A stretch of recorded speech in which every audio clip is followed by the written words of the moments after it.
maybe I can answer a few questions in that direction about self-representation, questions of justice, and enabling alliances. And I somehow resonated with all three very strongly because it's a part of my work. It's almost like a pedagogy of my process in that sense, because most of my work started with understanding what art form I was practicing as an artist and why. And when anybody asks that question, not just a fine artist or a performing artist or a writer or even a person who's writing ads, who's creating ads, any creative work, I think when we ask that question, a lot of things, um, if not shaken up, you question a lot of things as to where you're going with what you're saying and why you want to say it. So, long journey short, I think I traveled abroad and I wanted to learn how to be a filmmaker. I came back knowing that very strongly that somewhere I resonated with documentary filmmaking more than creating a fiction or fictional reality or fantasy or otherwise. But um, I resonated with creating documentaries, and this basically opened up a world of experiences. In order to shoot, you needed to be in a certain space, be a fly on the wall, try and observe, try and listen, be better listeners and observers of the spaces around us. So it created a bond with something that was always there at home as a part of my grandmother, the village that she came from, or the village that she married into, and the strong ties we had with the people in the village, Mudbi. So a lot of things started coming together in the sense what I used to hear on the field while documenting is what um, my grandmother sung at some point, or something similar, if not the lyrics, something about the timbre, how they use their voice, how nasal it is. Uh, Ibba Rakatangir is one song that I've heard for more than a decade.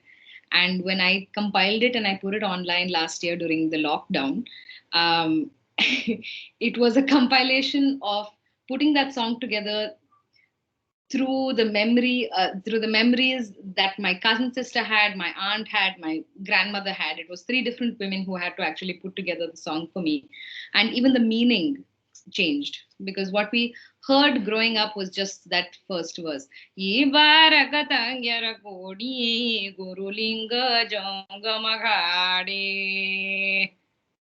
Ye khaya bisakala madi gurulinga jangamaghade."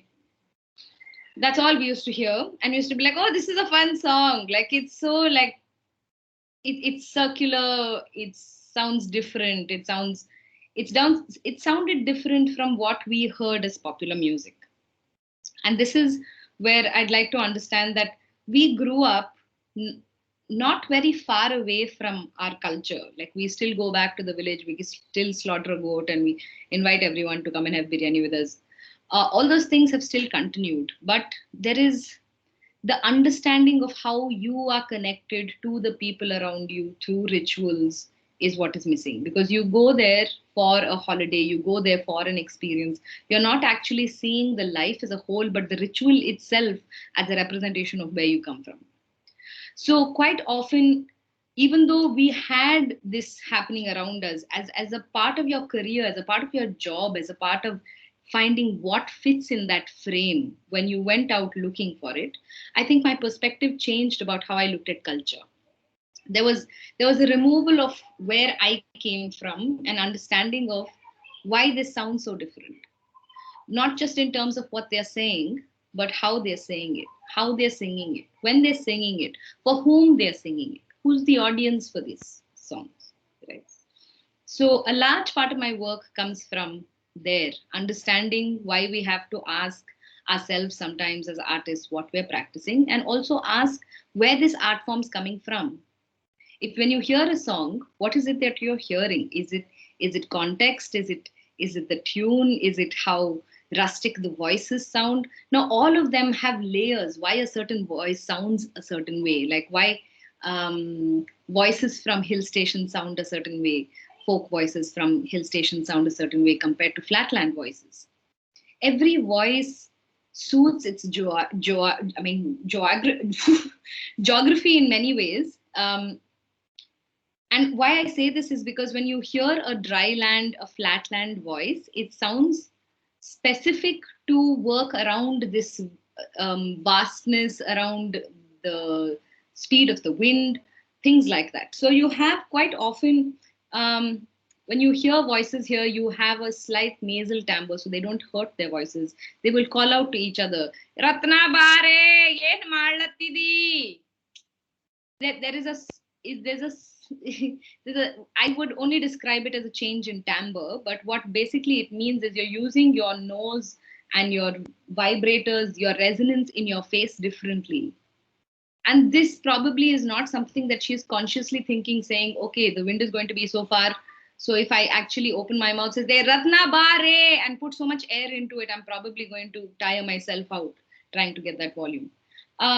She's probably not consciously thinking of that, but this is how we evolved. So voice is also something that is evolved. So that is the lens that I started looking into things.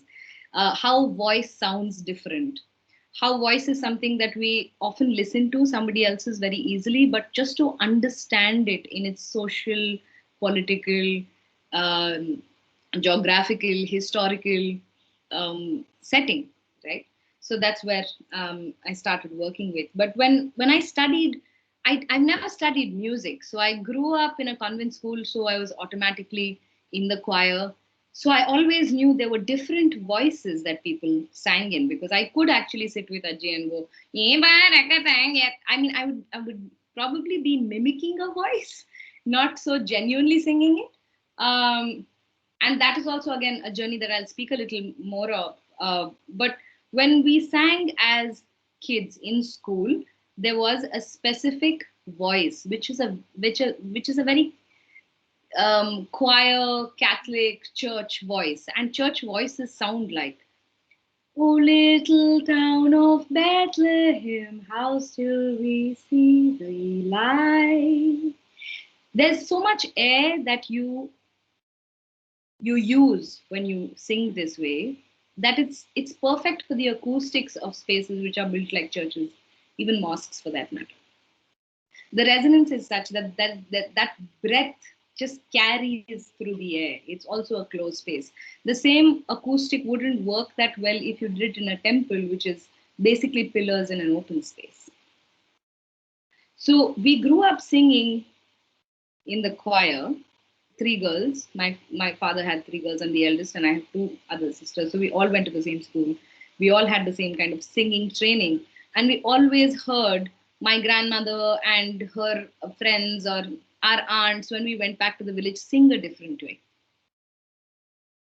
Even songs that were cheeky, like there was so much play in the songs that they sang. They would even tease each other or tease some boy, and they would talk about how they used to tease boys through songs.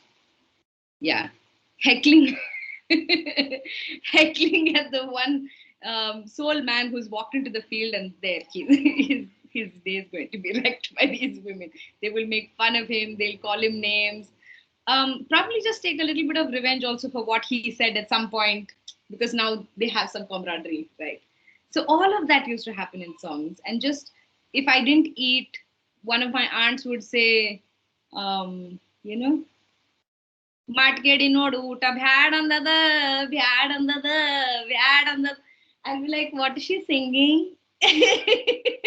Right. There was a time where I'd be like, oh my God, there's cow dung on the floor again. I don't want to put down my foot. Because there was a part of me, a child who was growing up in a convent school in Bangalore, who had Anglo-Indian friends, who had wonderful Christmases, and I wanted to be a part of that world. Right. So I think it takes some time of growing up and understanding your own circumstances, where you come from, why it's important to reclaim that identity, which sometimes just gets washed over because you migrated, because of class, because your parents don't really want to have a matangi in the puja room, but rather have a Lakshmi, who's more generalized, more accepting. So these things that are happening around you, which you didn't really take notice or didn't take any control of, when you have your own house and decide, wait, do I want a puja room? It's an important question. It's it's political, it's spiritual, it's so many things. And you've got to at least at that point ask that question. and not just go on to keeping a puja room that you will forget to light the lamp or make any use of it. It's just collecting dust after a few days. I know I've had a few of those puja rooms. It's about experience. I don't like to see myself as a vocalist or as an actor when I look at my work in folk research. I like to see it as being able to experience, yeah, being able to hear and listen. I remember when I first started shooting for Mahila Samakya, this was again a project that I got through Samvada. I heard these women sing this song. Salimyaga Bhangarada Kirta Durgamaga Salimyaga Kunkumadhari Durgamaga Salimyaga Kunkumadhari Durgamaga Salimyaga Kunkumadhari Durgamaga Muginaga Muguttinata Durgamaga Muginaga Muguttinata Durgamaga. It felt when I heard that voice, I heard those voices again repetitively again and again when we went out listening to women's stories as a part of Mahila Samakya. This voice, this throat, larynx stressed, slightly nasal, strong, almost metallic timbre, that usage of voice. And slowly, someone who was singing pop and popular and silsila ye chahat ka, like in that timbre, something started to bother me because I started working with Samvada. I think we did, as a social activist, when you recognize yourself as one, you're also looking at your voice and how strong a tool it is. And you're standing on the street and you're screaming, you're asking for justice. And then on the side, when you start singing, you're like, Toredu hoga diru jogi, Toredu hoga diru jogi. There's something that started bothering me. I can't explain what that is, but it was more about reclaiming my voice even as a vocalist, even as my singing voice. How Ajji sounded honest in her voice when she sang, and I was trying to be some Shreya Ghoshal, like something was up. Then you start to realize how just generally voices are stereotyped in our industry, right? You have the sweet sounding voice. All of the girls who are singing in Yade Tumbi Hadidaru, I mean, they all have the same timbre. Because that is the industry standard timbre for a woman who is always going to sound 17, even though she's 70 and she's singing it. She has to sound, you know, Kismat se tum humko mile ho.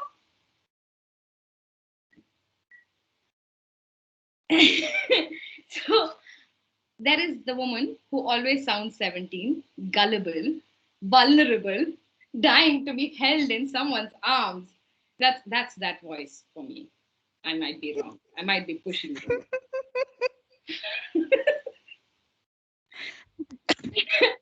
Then there is the male voice, which is na na na na na na. It's in the eyebrows. I know so well, baby. Like I'm there for you. The overtly sure man. Be it Kumar Sanu or you hear from the 80s to 90s, not much has changed in how the voice, the narrative within the voice is speaking to you. Kabhi kabhi na na na na na na na na na. Shilpa, so sorry for the interruption. I really wish you could see what our students would be doing. They are literally laughing at it, and I can see each of their faces. The only thing that I'm not able to do is I wish they switch on their camera and you can see it. Please go ahead. I'm so sorry. I'm glad you're enjoying it. I hope the point is being driven home that we've decided that these are good voices and mine is not because it doesn't sound like that. Or you're saying this is a radical voice, this is a folk voice. What you often land up saying by these strange words like, oh, this is a folk voice, is this is a marginal voice.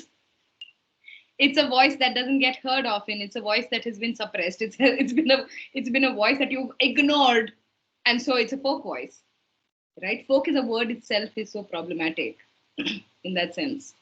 That's a whole other story. But I think the story I'm trying to tell you is that there are several voices that develop. Voice itself is much like the bones in our body. It's growing. You can break it. You can build it.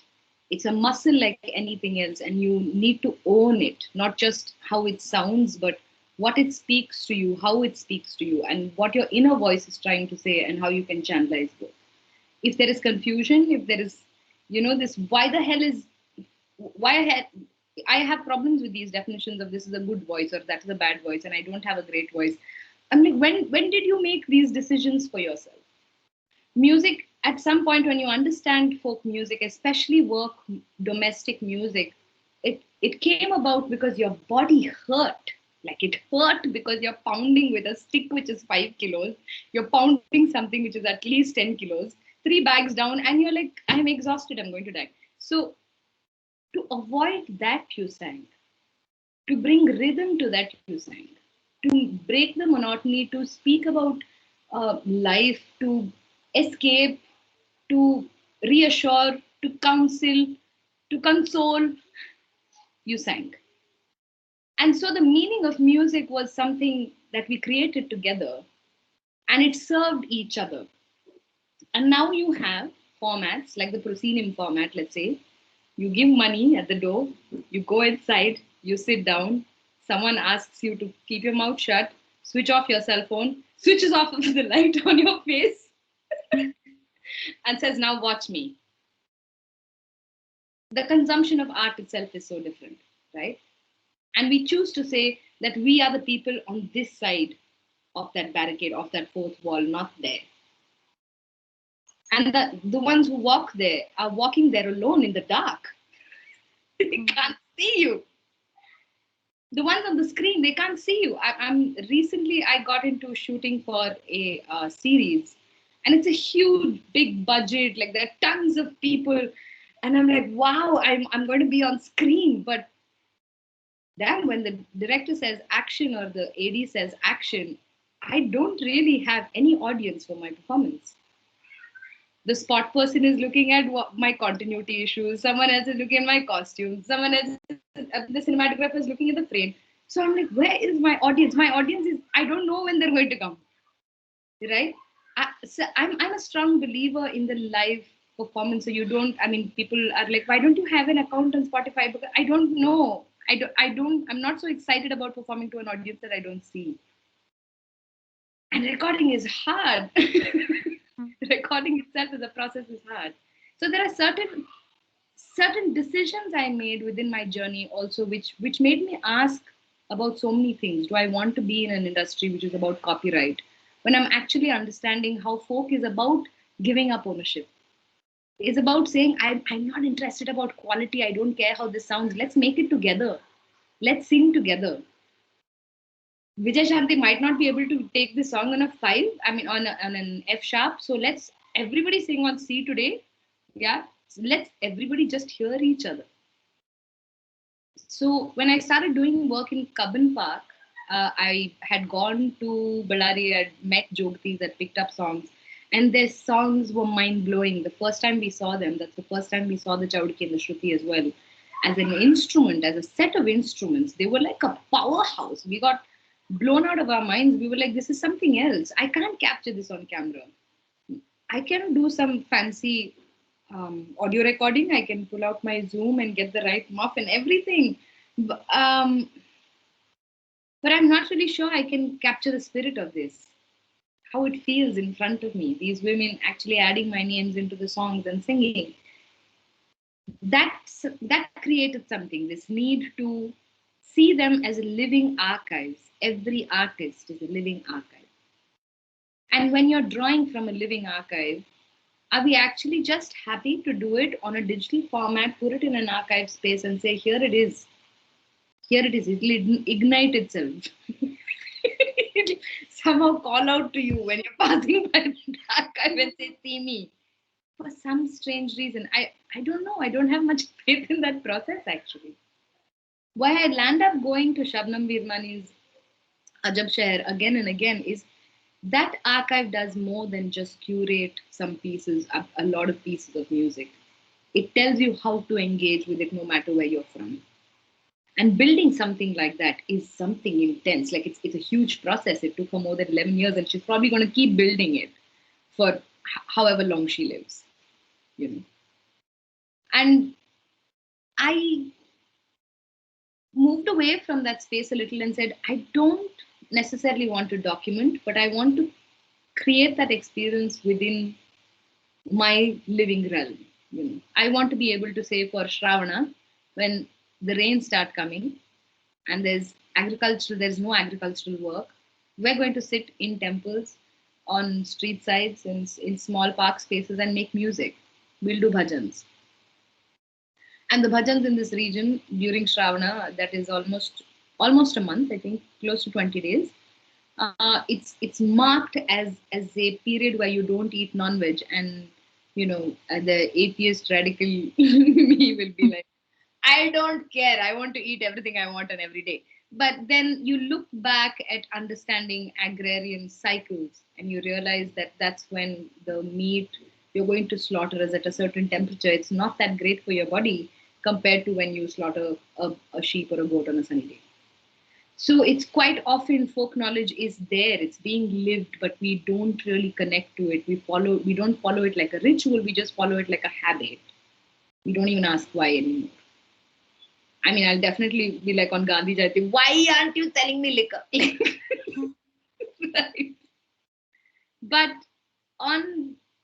during this Shravana, I was like, okay, cool, I get it.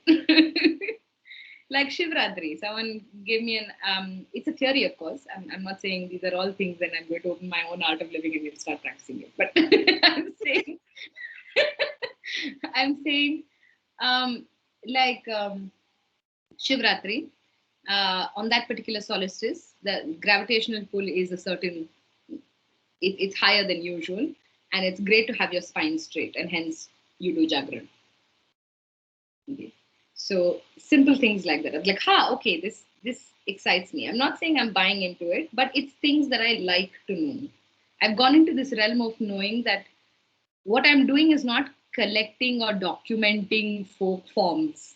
What I'm just understanding is the lived experience of what these folk understand as lived experience, not just their own, but for generations.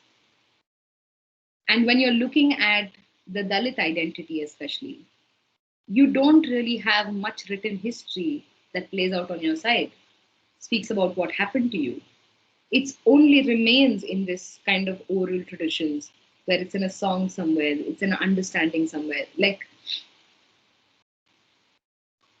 in one of Renuka's stories, there are many versions, of course, and when we picked up one, there is Matangi also in the story. And Matangi is known to be the goddess of sex and alcohol. She's a Dalit goddess in some ways, and or she has following of lower caste people. So hence she somehow inserts herself into the story.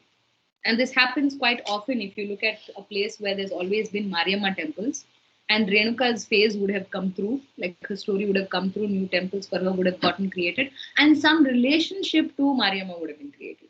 So in one such story, Matangi says, Renuka is pregnant and she tells Matangi, my son from inside my womb is like, please take me to this farm where all these vegetables, wonderful vegetables grow. So I want to eat pumpkin and I want to eat gherkins and I want to eat mangoes and I want to eat this. And he has this long list of things that he wants to eat. So let's go steal.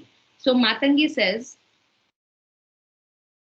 Awa tai Yellama. No, Awa tai Renuka.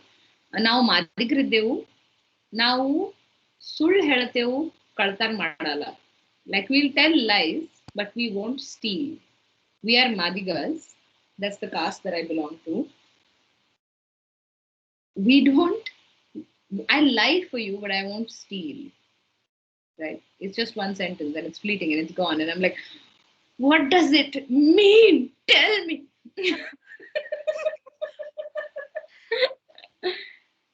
Caste identity itself, because class and because globalization, it's all of it is happening so fast that quite often you don't know what you're catching. And that's fine within the folk space because the idea of folk knowledge system itself, art or just lived experience, folk in itself, is like a living dream. Like we're all living it and dreaming it at the same time, and it continues to move with us. It's not something that is old. It's something that always has space for us to insert ourselves and make it our own. So when you look at Renuka's story, you're not actually looking at a story from 200 years ago on this particular moonrise. It's not that accurate. You'll have at some point dengue happen, so dengue would have gone into the myth and become a part of a myth. Or you would have had like Matangi inserts herself into the basic myth that there is a woman who has a husband who gives her up, she still has a child who wants to kill her. Like that's the basic summary of that story. Two terrible men in her life, a woman is wrecked.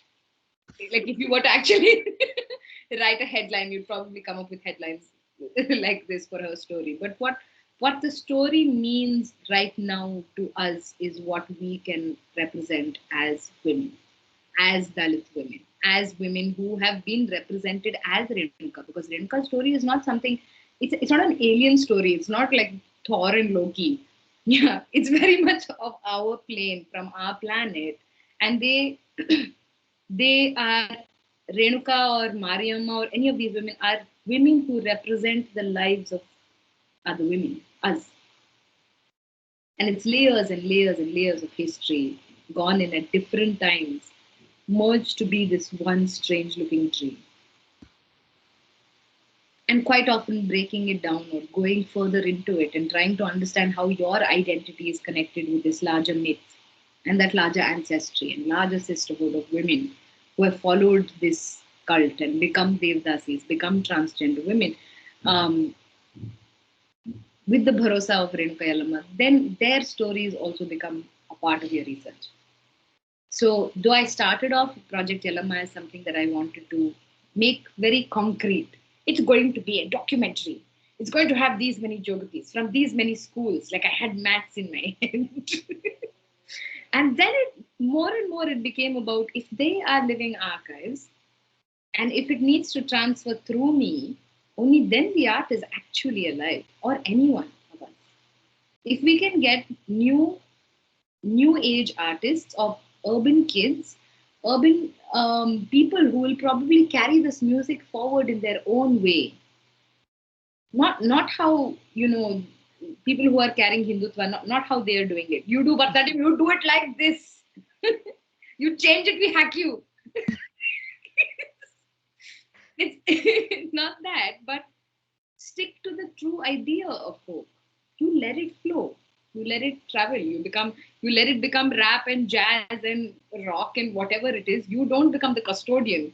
You know, none of us have the right to. I'll give you a small example. We went to this artist's house. Her name is Radhabai, and she's an amazing Chaudhary artist. And she basically was upset with me because I put up a post of her and she hadn't combed her hair in it. She got very upset. And I realized how privileged I was behaving by putting up a video of her without asking her consent. So I apologized and I'm extremely terrified and I'm blabbering, like I'm continuously talking so that she forgives me, right? So I said something on the lines of no, because these are such rare and endangered art forms and we have to do something to preserve it. She said, I'll stop you right there. You or I are nobody, we are not big enough to save an art form. All we can do is practice. Yeah. That's one thing we can do for the art form is practice it. You trying to save it and you trying to make posts about how amazing I am, like I don't need that. It was like it was one of those moments, definitely. But I needed that moment. It was so essential to realize what it meant to archive and who I'm archiving for. I think as archivists, most of us, we're only looking at that small academic world who are going to continue researching on this work, but it's not necessarily for audience, is it? Most archives are not accessible. There are some amazing ones, of course, but which are free, which are accessible, like Maushmi Bhaumik's Traveling Archive. They've done some wonderful work. But I feel like a child in a toy store because as an artist, I feel like, wait, I can actually sit behind the frame and I can watch how it plays out in the frame, or I can let it be in my body, pass through me, have other artists pick up the Shruti and Chaudki and make music as how we understand the world today. It's great to understand it's great to understand why collaborations have to also have that understanding. Collaborations, not you play Sarigama and Padanisa, I will play, and amazing. Yeah, you were great. But it's also what we're trying to say. What the Jogtis were trying to say through their devotion for Yalama is not what I was doing with Yalama. Yalama became a tool in my hand. She was a voice for a feminist. She was a story that was there for me to like be utpatang and like say things, go to land up in Bangalore Lit Fest or big spaces where you're trying to speak about censorship in a very diplomatic and very wordy fashion, but you sit there and you talk about vagina, and you're talking about vagina of Renuka. It, as an artist, I think a lot of my work is to do is trying to draw from the energy of the folk and continue to be the provocateur that I am in terms of socio-political narratives that I am witnessing and I'm reacting to. So yeah, I'm doing very different things from what my teachers are doing. But that's what asserting or reasserting or reclaiming means to me. As far as enabling alliances is when I started doing Yalama Story, it became so popular that we did 70 shows in a year, and we were getting called to Kochi Biennale and NSD events, and we were. After some time, I was like, I don't know what to make of this because it's my piece of research that we are presenting as a performance, but now it's a product, and everyone who is doing Utpatang festivals that are calling it folk, like they're like, these people are folk. And I was like, wait. No, that's not what we were trying to say. We are getting the exact opposite reaction that we were wishing for. And also the stark difference between playing with your teachers and learning and understanding how audience in the spaces where this art form was never endangered, right? That's something that you realize when you go to the villages. There is something that is popular that doesn't exist in Bangalore. That doesn't make it endangered. Go to where it's happening. Stop calling things are dead. Like it's not extinct yet. So when I started making music with them, that difference was very, it was alluring to know that you could go back to that and keep creating that and let people watch that. The idea that you can understand transference in a more human, one-on-one, it can't be an online class, but you have to go win them over and return that power. Yeah. Don't walk in there with your car and your tripod and your camera and assume that there's going to be a performance. Earn that performance. Work that performance, for that matter. Be in that performance. Find ways to return that power, give that dignity, find ways to engage where they want to engage with this kind of art transference for a long time to come. That's where I'm heading right now. So that's why I moved to Gulbarga. I want to start a forest and a small theater and a studio where I can invite artists to a place which is not a city, which is not a place where they have to be stuck in a hotel room and figure out how the flush works. It's a place if they want to go take a dump in the hills, you have a hill. Like, please, by all means, go be a permaculturist and make your deposit to the forest.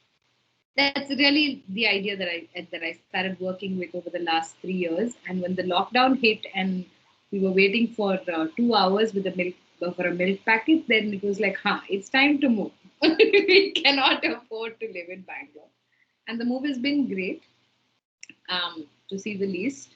It's also challenging to realize how in Bangalore it was not important that I assert myself as a Dalit woman.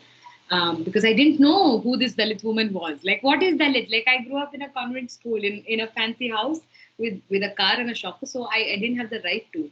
But being in a space like Gulbarga, how feudal it is, how you're being a farmer, you require to use your pani and your caste certificate, and suddenly I'm like, oh yeah, there are these documents that I need to figure out.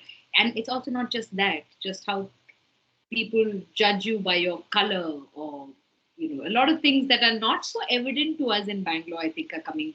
Um, I'm coming to terms with here and reacting differently. I'm also dressing differently. So it's also quite often you no place is entirely progressive or regressive in that sense. We are doing both all the time. So when you move to when you move to a place, I think it's also about understanding the community around you and knowing what what is the essential change that you need from people around you and the society beyond you over time. Especially if you're someone who wants to say, like me, like a crazy woman, say, start a forest, or I want to do theater and live for the rest of my life. It's not an easy decision to make. It also comes from privilege. The fact that my father did have some land at some point that he could transfer to me, and now the rest of my life savings, I'm going to buy one tractor and then put one bore, and hopefully everything will play out. It's also a very romantic idea. Sometimes I feel that that's now gone from being an escapist, being a romantic, and now coming to the sheer reality of being on a land means hard work. It means being there. It means watching out for your soil like it's your child, and making something fruitful come out of it. So my journey of voice continues. It's right now it's shrinking. In the city it just feels like you're in a place where you can go out and get things, and you can do some 20 art forms coverage every year, and I'm going to get a budget for it, I will get a grant. But now I'm trying to take it in to know that the folk life is an agrarian cycle. There is a time to chill, there is a time to watch the daisies, there's time to work on the land, and there is also time to breathe that life back into the land. um, you know, take that life back also from the land as well. I mean, just feed from that life, right? So I'm just taking it a little easy to understand who my people are, who surrounds our lands, who are the shepherds, what language do they speak. Shepherds have their own language, their own gods, and that again is that's where it starts. I don't necessarily have to. That's the one. That's also a good thing why I'm not doing academic research, is because it's based on my instincts, right? Today I'm here in Gulbarga, so I started working a little bit on songs that are sung during Shravana, and which are tattvapadas, not vachanas. Vachanas are how much time do we have actually? Um, 10 more minutes? 10 more minutes. Yeah, let me do one song. Yeah. Um, Vachanas are seditious text that over time became textual. Like you don't change vachanas. But tattvapada, you have the ability to change it, and you can what do you say, you can they're sung by simple people who didn't join the revolution and didn't get slaughtered in the civil war when the Veerashaiva movement happened. Okay. Did that simplify it too much, Vijay? Maybe it No, did. no, no, no, no, no, no. Absolutely right. I think we needed that. So that's why Tattva and Vachana is different. And Tattva I found very interesting because during Shravana, when the laborious work on the farm stops, you sit in the bhajans. I mean, you sit down in the temples and you sing songs that have been sung by saints that are not too far away. When we think of the Veerashaiva movement, or we think of when the Lingayat system itself was born, you look at a lot of political, lot of places, lot of that is happening. But it's a spark that ignited, and people continue to be born in the soul of these saints. So you have saints who have been born, or who've not been dead for more than 100 years. It's just recent, it's continued to happen, where someone working with leather, or someone working with in their farm has somehow gained an intellect for understanding the deeper meaning of life, and they're singing to you. So for example, I will sing you a few. I have a teacher here called Meenakshi Bali. She's amazing. She's covered some of this work. And so she sent me some lyrics. Let me try some.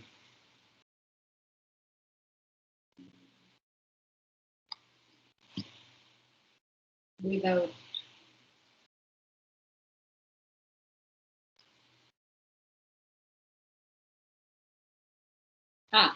This one's fun because there's so much talk about the cow, yeah, over the last few. So let's politicize the cow further. ಎಂತವರ ಕೊಟ್ಟ ಗುರು ಕಾಮಧೇನು ಹಗಲು ಇರುಳು ಹಾಲಗರಿಯುವ ಒಂದೇ ಸವನ ಹಗಲು ಇರುಳು ಹಾಲಗರಿಯುವ ಒಂದೇ ಸವನ ಉಂಡು ನೋಡಿದವನೇ ಬಲ್ಲ ಅದರ ಹೈನ ಬೆಲೆ ಮಾಡುವರಿಲ್ಲರಪ್ಪ ಅದರ ಸವನ ಎಂತ ಕಳಕೊಟ್ಟ ಗುರು ಕಾಮಧೇನು ಹಗಲು ಇರುಳು ಹಾಲಗರಿಯುವ ಒಂದೇ ಸವನ. What a lovely calf God has given me, this Kamadhenu. Day and night I will milk her, and there's always going to be milk. So you would assume that he's actually speaking about a calf, and that calf is amazing, but it goes on to say bhala dinada akalappa hali mudaki. This calf, she's actually an old woman. ಮಾಡುತ್ತ ಬಂದೇನಪ್ಪ ಅದಕ್ಕ ಜಾಕಿ ಹಿಡ್ದೇನಂದರ ಸಿಗುವಲದಪ್ಪ ಭಾಳ ಬೆರಕಿ ಅದಕ್ಕ ನನಗ ಆಗಬೇಕ ಅಪಲಾಕಿ. So in these verses he says this calf is actually an old woman, and that is, I've been taking care of her all my life. ಮಾಡುತ್ತಾ ಬಂದೇನಪ್ಪ ಅದಕ್ಕ Jackie ಹಿಡ್ದೇನಂದ್ರೆ ಸಿಗುಲ್ದ. If I try and catch her, she's hard to catch because she's very social. She like flints around and floats about, and she's so fast I can't catch her. ಅದಕ್ಕ ನನಗ ಆಗಬೇಕ ಅಪಲಾಕಿ. So there is like a love-hate relationship between us. We go back and forth, he says. ಬಾಯಾಗ ನೋಡಿದರ ಒಂದು ಹಲ್ಲೆ ಇಲ್ಲ. If you look in her mouth, she doesn't have even a tooth. There's nothing. ಗಡಬಡಿಸ್ತಾದ ಮೇವು ತಿಂದ ಗುಡ್ಡದಷ್ಟು ಮೇವು ಇದಕ್ಕ ಸಾಲುದಿಲ್ಲ. If I feed her a mound of food, even then she'll stay hungry. ಅಷ್ಟು ತಿಂದು ಗಡಬಡಿಸ್ತಾದ ಹಾಗಲೆಲ್ಲ ನೀರು ಕುಡಿಯುವ ರಾಟಿ ಇದಕ್ಕ ಮೊದಲೇ ಇಲ್ಲ. After eating so much food, she will mumble all night, and she's never had a habit of drinking water. So you're wondering, what kind of cow is this? It gets weirder. ಆಕಳಿರುವ ಸ್ಥಳವಪ್ಪ ಶಿವಪುರದಲ್ಲಿ. This calf, it's in the abode of Shiva. ಬಲ್ಲವರಿಗೆ ತಿಳಿದಿತ್ತಪ್ಪ ಅದರ ನ್ಯಾಲಿ. If you're smart, you know where it is. ಆಕಳಿಗೆ ಇದ್ದವಪ್ಪ ಸಾವಿರ ಮಾಲಿ. It has 1,000 udders, this cow of mine. 1,000 udders. ನಿಮ್ಮ ಮಹಂತ ಹೆಸರ ಮ್ಯಾಲ ಬಿಟ್ಟಿನ ಕಪ್ಪಾಲಿ. The name of the saint, he says here, and he says, in the name of this saint, I have, in his security, let's say, in his guidance, I have left this calf. This is the body singing to the mind, because the mind is that Kamadhenu, the mind is that calf. It is young, but it is very old. It has 1,000 udders. It will give you milk all day, but at the same time, it's hard to catch. It's overtly social. You cannot bring it under control. There are so many reasons why it's a difficult calf to take care of. It needs tons to feed it, and at the same time, it will still continue to be hungry. I found these kind of songs quite interesting also, because the person who is singing usually leads ಮುಂದ್ ಹಾಡೋರು ಇರ್ತಾರ, people who are going to sing in front, and people who are going to follow them, yeah, like the chorus. ಎಂತ ಆಕಳ ಕಟ್ಟ ಗುರು ಕಾಮಧೇನು ಹಗಲು ಇರುಳು ಹಾಲಗರಿವ ಒಂದೇ ಸವನ ಹಗಲು ಇರುಳು ಹಾಲಗರಿವ ಒಂದೇ ಸವನ. And the chorus will go on. ಹಗಲು ಇರುಳು ಹಾಲಗರಿವ ಒಂದೇ ಸವನ ಹಗಲು ಇರುಳು ಹಾಲಗರಿವ ಒಂದೇ ಸವನ. It's almost like the more I've learned this music, it just feels that much more depressing singing it alone.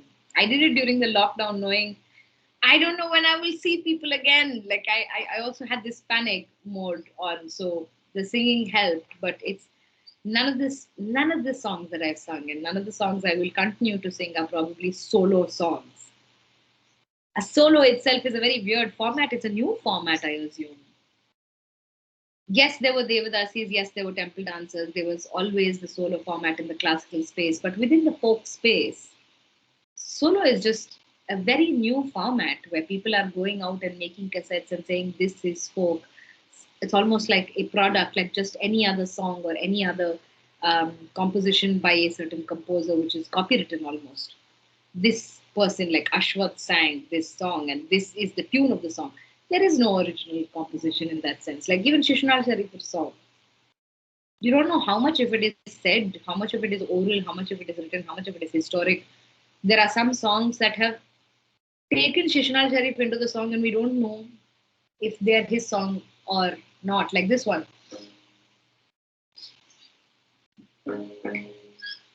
ಎಲ್ಲಿ ಕಾಣೇನಿ ಎಲ್ಲವ್ವನಂತಗೆ ಎಲ್ಲಿ ಕಾಣೇನಿ ಎಲ್ಲಿ ಕಾಣೇನೋ ಶಿವನೊಲ್ಲ ಭೇಯನಿಸಿದೆ ಎಲ್ಲಿ ಕಾಣೇನೋ ಶಿವನೊಲ್ಲ ಭೇಯನಿಸಿದೆ ಕಲ್ಲಿನೊಳಗೆ ಹುಟ್ಟಿ ಉಗರ ಕೊಳ್ಳಗೆ ನಡೆದಿವಲ್ಲಿ ಕಾಣೇನಿ ಎಲ್ಲವ್ವನಂತಗೆ ಎಲ್ಲಿ ಕಾಣೇನಿ ದಿಕ್ಕಿನೋಳು ಶಿಶುನಾಳ ಅಣ್ಣ ಮುಕ್ಕಣ್ಣ ಗೊಲಿದೆ ದಿಕ್ಕಿನೋಳು ಶಿಶುನಾಳ ಅಣ್ಣ ಮುಕ್ಕಣ್ಣ ಗೊಲಿದೆ ಕಲ್ಲಿನೊಳಗೆ ಹುಚ್ಚಸ something like that is there. But what is basically saying is in all four directions people came and they were interested in you, they became your followers, they became your devotees. So Dikinodu Shishunala, in some of those directions, even Shishunala Sharif came. Now, did he write the song? Is that why he's mentioned?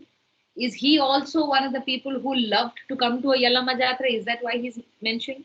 So a lot of work within the folk is not about facts. It's about feeling. It's about emotion. It's about where might this have come from? I think that's the question that keeps me going. I hope the session has been fun, intuitive, made you ask questions. And if you're interested, do attend my workshops. Hopefully next year they'll be offline and they will be here in Gulbarga. Just to understand your voice, it's good for anybody and everybody, especially those who assume that they don't have a good voice. It's just about singing and singing together, creating something collectively and knowing that it's not about perfection, but giving your soul another format of speaking. If you couldn't speak and if you could only sing, what would you sing? Thank you very much. I'm Thank you, Shilpa. Yes. I'll just request. Please post your questions and comments in the chat window.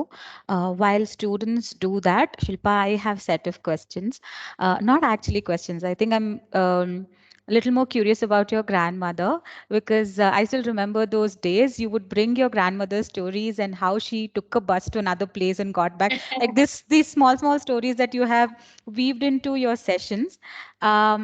Has she listened to you like sing after you started off your urban folk project and trying to understand that deeper, and you were having more questions, right? Have you shared those questions with her, and how did she respond to you?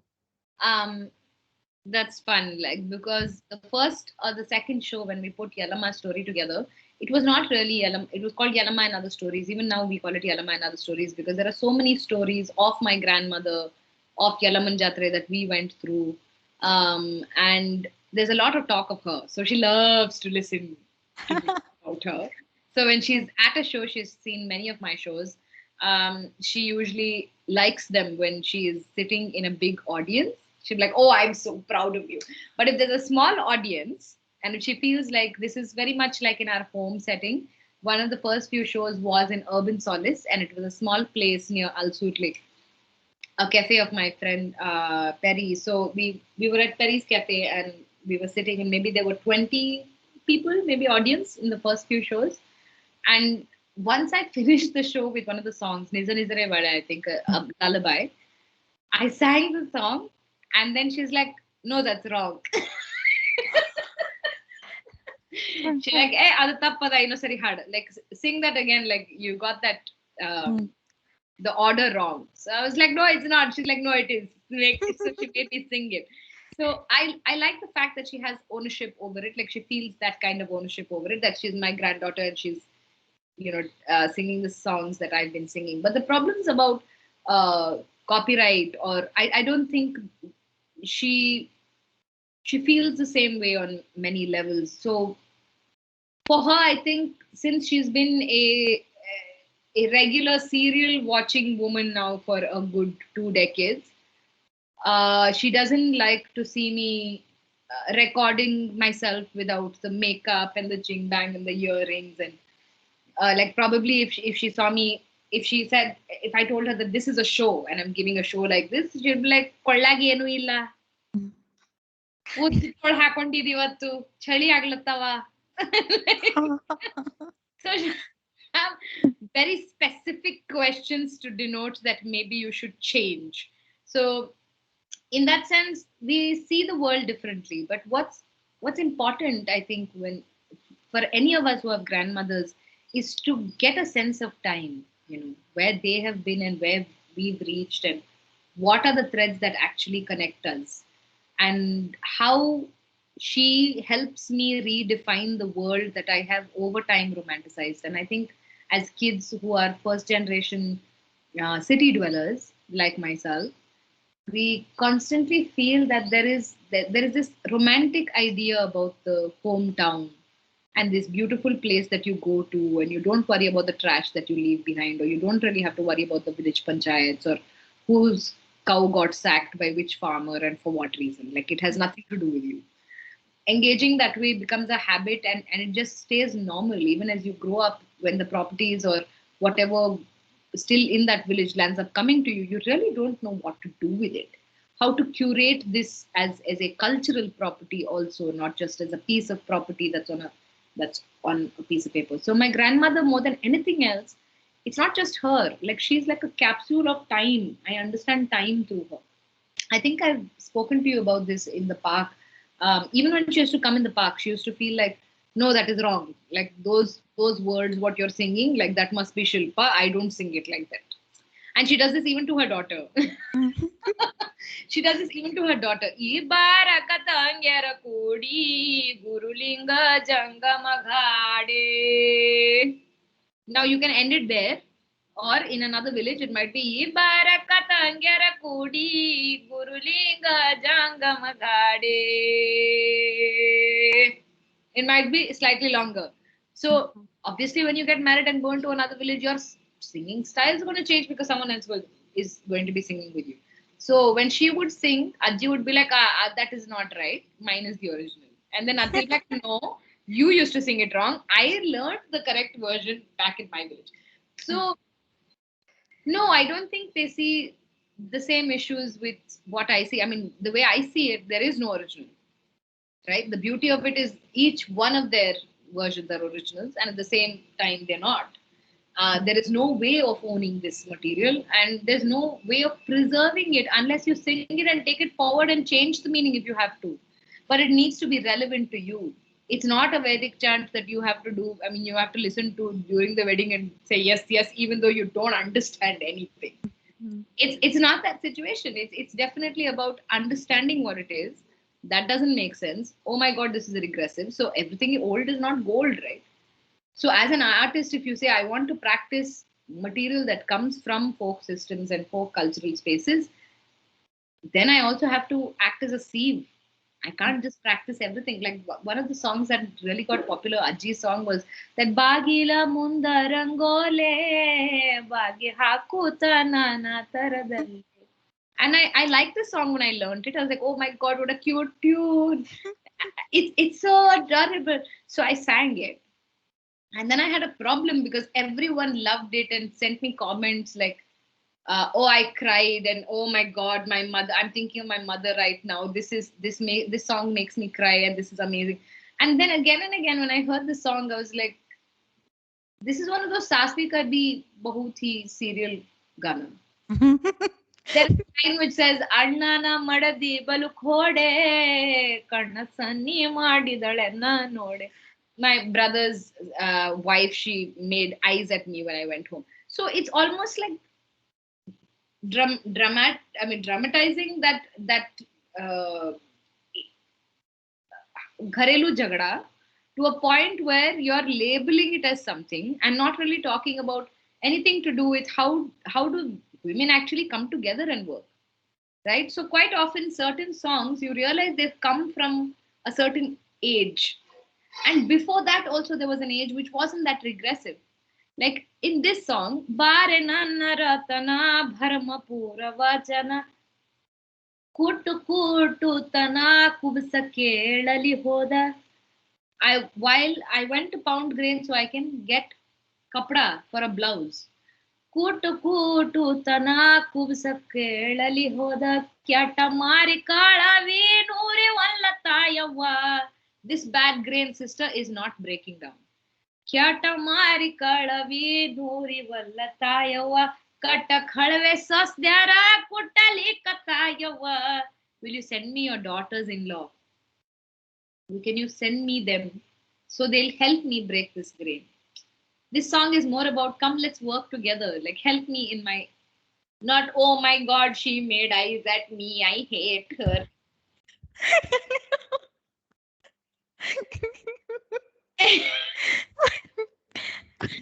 So I think somewhere I started hating certain songs that I was singing.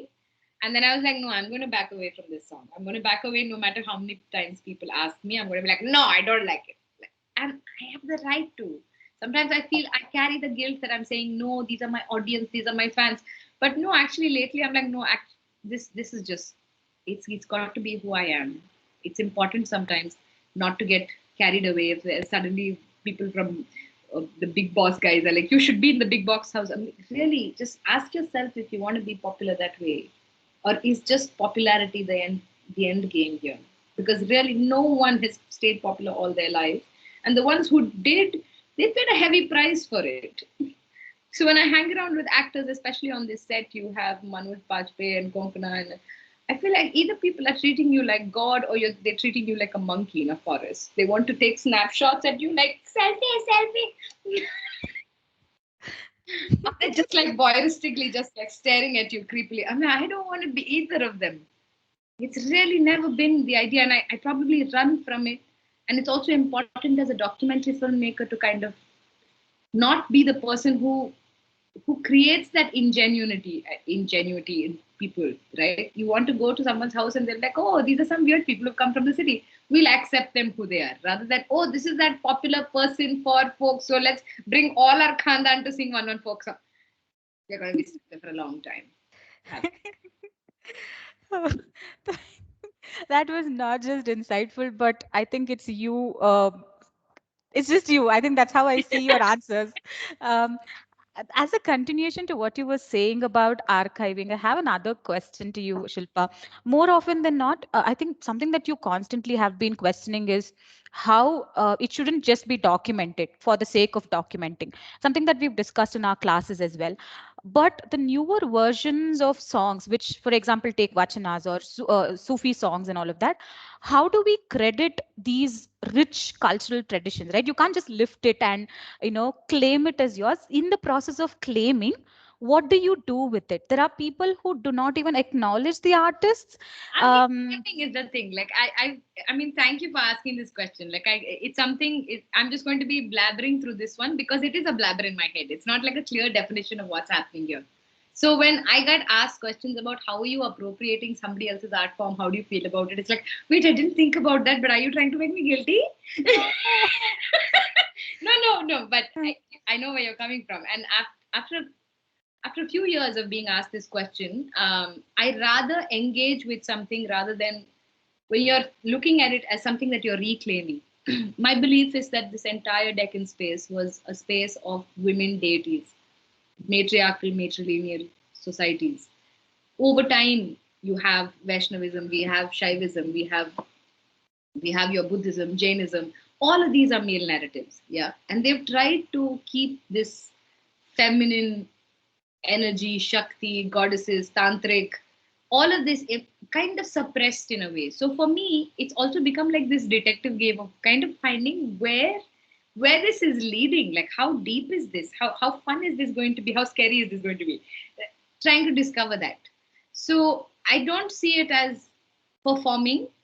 And when it becomes performance, and when I start to see that I've made a few videos and people have liked me for it, and now someone will say, okay, you're like a celebrity. And I'm like, oh my God, that is so scary. Like I didn't write a single thing. I didn't do a single thing, but actually just draw from people around me and explain in a newer language. So my voice, the one I used to sing when I sang Hindi pop songs or Tore du hoga diru jogi. This was my genuine voice. This is what I sang. And if you say, ask me to sing the same song in the voice that I use right now, it's Toredu hoga diru jogi, Toredu hoga diru jogi, Adageragidai. I don't plead anymore in my songs. I'm screaming. And just generally, it's that shift in voice which has happened again internally through even understanding this music, right? A new voice has come about, and now I have a new voice to express myself as an artist, and that has come not because I sound cool in it. It's broken my voice. It's actually made me um, hurt my voice in ways that I can't actually comfortably sing in my head voice anymore. But it's the understanding of why it needed to happen, how obsessed I became about a particular kind of music, how I didn't care whether it was going to. So I didn't think about that. But now that when we are working in this space, we're talking to students, it's important to have some sort of connection with the people who you draw it from. It's if it's going to if it's not going to serve them in any way, especially as more than anything else as a human relationship, if you don't go in there as someone beyond a documentationist, that a person who's documenting, if your job is nothing beyond that, then it will feel like an extraction in one way or the other. You'll be like, oh, we love your house. And they'll be like, here, take this roti. I love you. Then you'll be like, no, I'm not sure it's hygienic. It's happened. You don't think, you actually assume that a BBC crew trying to shoot a tribe somewhere did not show any of their prejudice and bias? This body has prejudice and bias built in it, and it's only going to break when I see it upset someone. That's a sad part of it. But I'm not going to not engage because I'm going to upset someone. Like I still asked Manjama, will you sing with me for Ritual of Strength? It is an anti-CA for um, ritual that we want to have, and we want to bring Yalama into our fight. If they have Ram, we have Yalama. Like that's what I was trying to say with that. And she was like, no, I don't want this to be political. I said, for me, political and spiritual is the same thing. It's the same thing. It's living in the same body. So hence, I'm going to fight it with the same goddess. So you have a problem with that? We had a fight, but there was a space for that fight. Yes, I upset her. Maybe she was like, but I don't know if I upset many other people who follow Renuka, you know. And that is again, that's always a question that an artist may choose to or may not choose to ask depending on where they are in life and what kind of art form they're practicing. I don't think Beethoven could have cared any less, or Mozart could have cared any less about what his fans thought. There was something like fire that was coming out of him, and he had to, and he burned, and he died for it, whatever. But it's that I think we are as artists, we are looking at practicing in different spheres, and within that sphere there is a society, there is a community, there are several communities. Do you understand their politics? Do you understand their caste and community and class, and how that plays into how they, what kind of audience they make up? Like stand-up comedy can go highly wrong in the wrong place, right? Wrong place, wrong joke could kill you. So it's just that. It's just that. I wanted to ask this question also for another reason. I told you that we had screenings of your songs in classes, and one of the questions is constantly this, like, how do you engage with it? And I think I could find answer from students as well. Like, their answer was interesting for me because uh, English speaking urban brought up students getting to know something that they couldn't get access to. Like you said, if you have to get access, you go there, and that is an answer that I want them to hear. But as much as that is an answer, they were like, okay, somebody should introduce this for me to know. At least that's how they were, arriving at. And I think that opened space for them, and I said, okay, there are rituals that happen. Why don't you go there? I mean, engage with them, right? I think this question is still like, you, as an artist, you will still be engaging with it. I'm really glad that you shared whatever you called as blabber. It wasn't, it was very clear for us. One more addition is about the voices that you kept on, emphasizing something that you've done even during your carbon park sessions. Don't be too soft on your voice. It can recuperate. You can break it. It will come back. Push it, right? Yeah. um, I think I'm able to understand that even more because um, I still remember the day when you said you're being too soft on your voice. You're not. It's not your voice. You have loud bass voice. Like you can go further. But I remember days in college when I used to talk. My voice is really firm. Like when I articulate something, and I used to get scared that am I being offensive to somebody? Am I offending somebody because I'm articulating something in a certain way? And people have said that, Right. and I used to make a note of it. And okay, when you say something, you have to mellow down and all of that. But what helped me today is you said I'm not going to plead in my songs anymore because that's not what I want to do. I really want to take that to probably be sane on everyday basis. Yeah. Yeah, I think that there is a singing voice that a lot of us have invented, which comes from an external idea of what a good voice is or a bad voice. Quite often, we don't know our actual singing voices. Like if you were carrying 15 kilos on your back, sacks of 15 kilos of something back and forth, and you were doing this for 3 hours, probably over that 45 minutes, once your heart rate is up and you're singing, right? That is your true singing voice. That's when your body is like, this is how much breath I have, Maja. This is how much I can give you.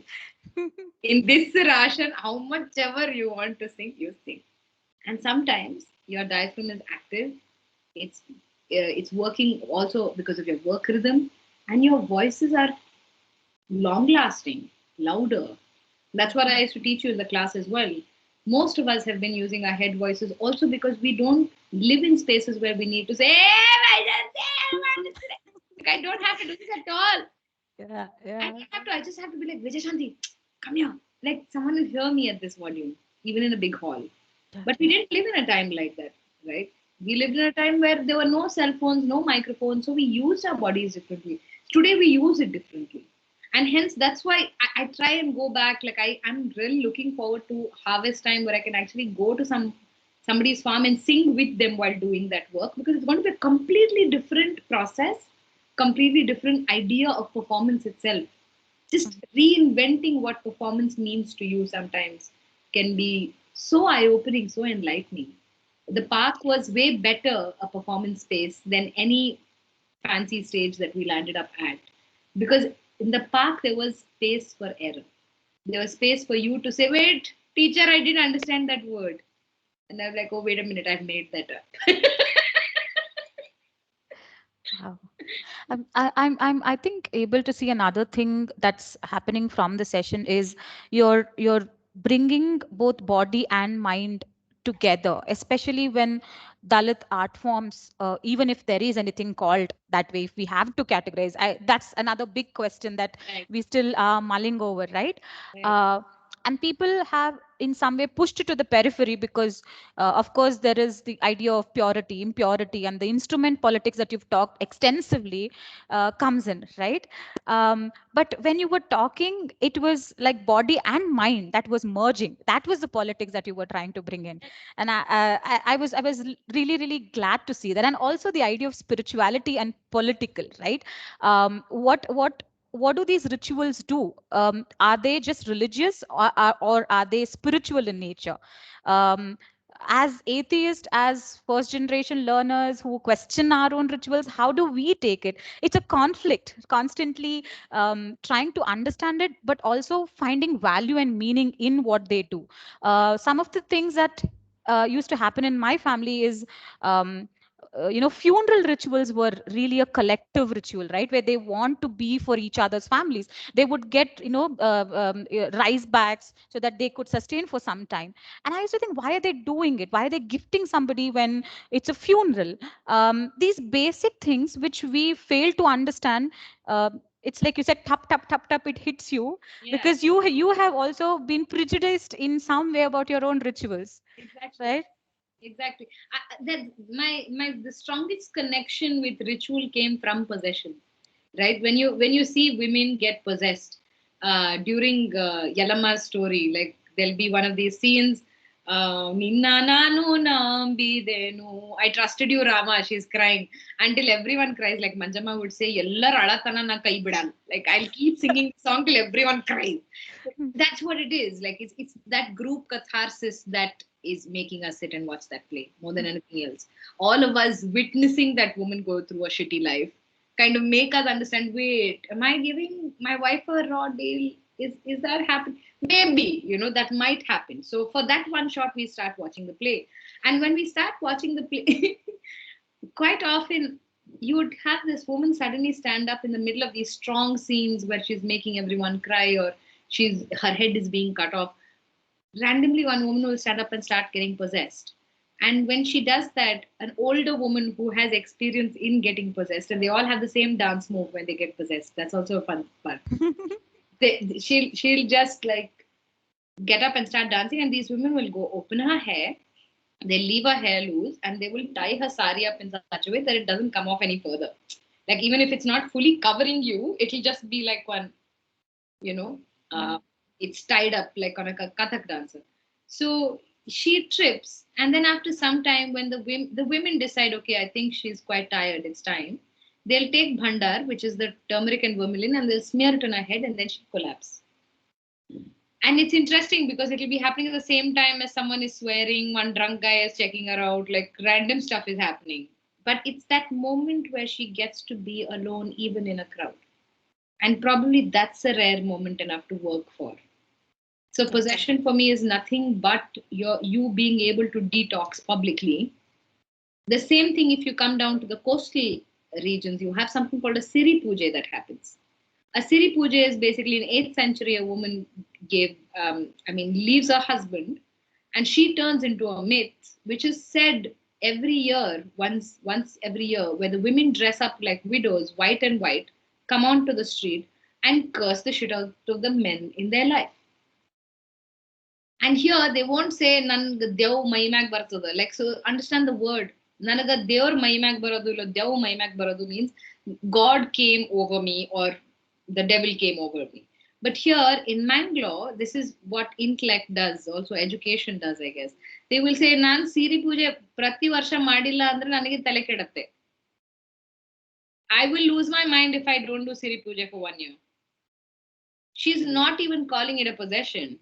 Yeah, she's just calling it as a process of detox. It's just, I have to do it. It's a puja. So, what is possession? Possessions also in poorer families, in poorer communities, you will see that one good drummer can create hundreds of possessions. One bad drummer, and you'll have a village where no one got possessed that year. Like, you really want to slip on this fellow? It happens. But in a upper class, upper caste society, you will have Teyams, or like in the coastal regions, you have your Bhutakolas.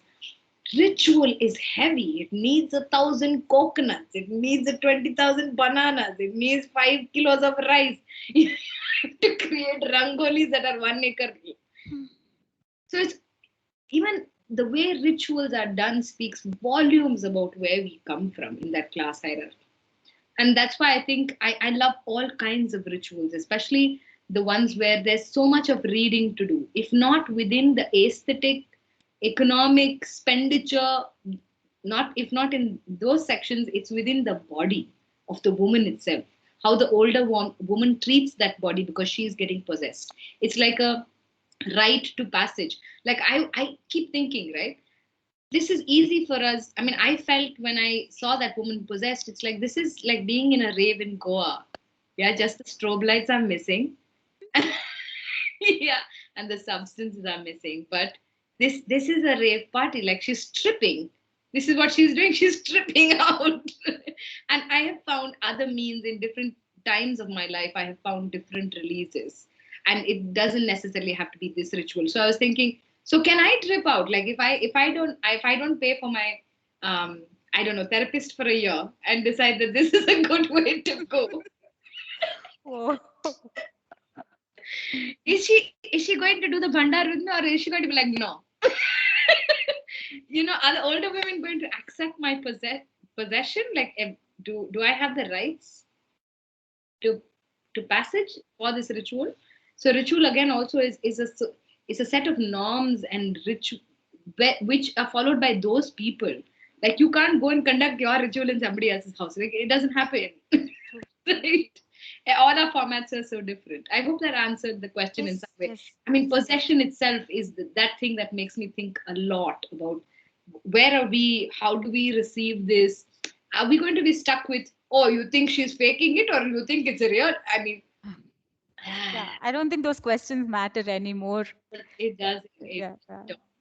Shilpa, I think we really have so much to talk. I really want to come to Gulbarga, and like you said, in your field, if I get an opportunity to work, I'll be really glad. But before that, there are so many comments here. I'll just read it out. Yeah. let's Um, read the questions first if there are yeah. any questions that we forgot. What do you think Yes. about the present generation will vibrate and carry forward? Anything can become obsolete if we don't engage with it, and if we engage with it and we bring ourselves into it, as in keep the artist alive. Don't turn into a puppet, and know what you're reacting to, what kind of world you exist. Of course, it will continue, and it doesn't necessarily have to stick to the same rules. The game never stayed the same. Communities have a problem with short-term memory. So it's like my grandmother will have a problem if I wear a sleeveless blouse, but two generations before that, people didn't have any blouses at all. So you know what I mean? So yeah, I think it can be carried forward, but it's something that young people need to see. Like when you see Arivu do his rap for Castless Collective, you see that he is bringing his lived experience, not just that of his own, but his communities. And if that is something that you can do, not just see your voice as an individual voice. Yes, of course, there is a time in your life you want to sing about your breakups and the boy that broke your heart. I mean, that's great. It really helps. It's better than ice cream, girls. Don't eat the ice cream.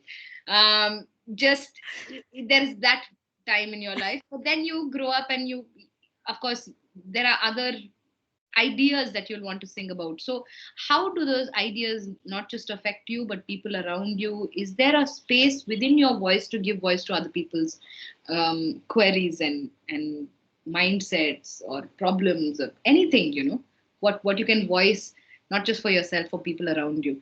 That creates a very different mindset. Yeah, whether you're a director or an actor or a vocalist or anything.